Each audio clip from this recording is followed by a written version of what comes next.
when we eat something, we chew it, munch it in your mouth, and then with saliva, it started melting, digesting in your mouth itself. Then you swallow it, and it goes to your stomach. That's how you get the energy with your food. So it's a scientific, biological process. The good news is not that process. Today the Lord is saying, eat the word. Eat this book. In the book of Revelation, He shows a book and He asks the person to eat it. So what is eating? You know, we find the same thing in Ezekiel chapter 3. He asked Ezekiel, prophet Ezekiel, to eat the book. And so he ate it. So eating a book, you can't practically eat a book. But then eating means you own the word. And you belong to the word. And you have it. And you completely own it. And then you digest the word. That's how you eat a word. Eat the book. So for us, the word became flesh. Jesus is that word. And Eucharist is that word becoming flesh. So you practically eat it when we have communion. My dear friends, so the beauty of the scripture, the first reading, so he says, the Lord is saying, you eat the book, it's sweet like honey in your mouth, but then it will be bitter in your stomach. So the word can be really catchy, touching. Miracles could happen definitely. But then when you digest it, the process, when you want to have the power, and when you have to live according to that word, it's bitter. It challenges you. It breaks you.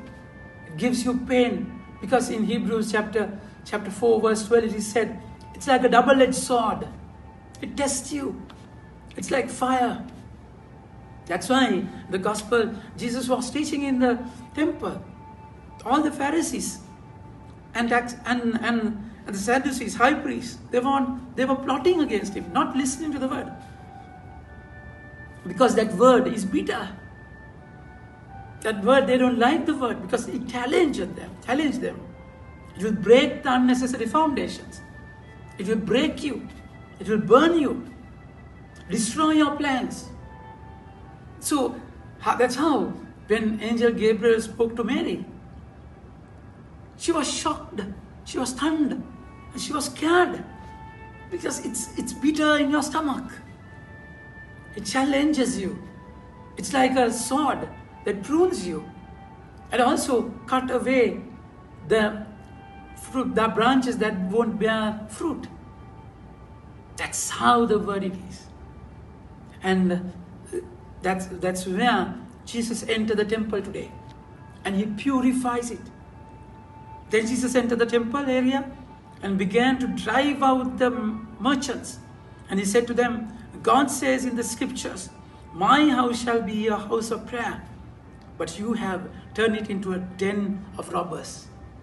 House of prayer means it's a dialogue. Your house should be a place where listen to this word, have it and own it, and live according to that. Make it your power. So it should be a dialogue, house of prayer.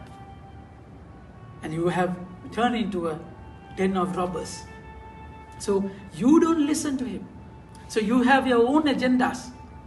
You have your own plans. That's how the destruction happened in your life. That's where Jesus should come to your temple, your life, your heart. And He should turn that table topsy-turvy. Smash all our plans. Crush our dreams.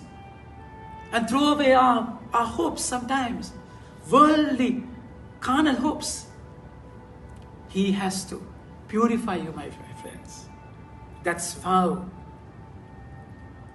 Listen to the word and have it. It can be really bitter. But then, though it is bitter, it gives you real, true joy and strength. So let's invite him to our houses, to our temples, to our hearts, so that though the word is bitter, though the challenge is hard, he will definitely work in you. He will definitely anoint you to listen to the word, have the word, own the word, and live by the word. Think about it and have a nice day. May God bless you, my dear friends.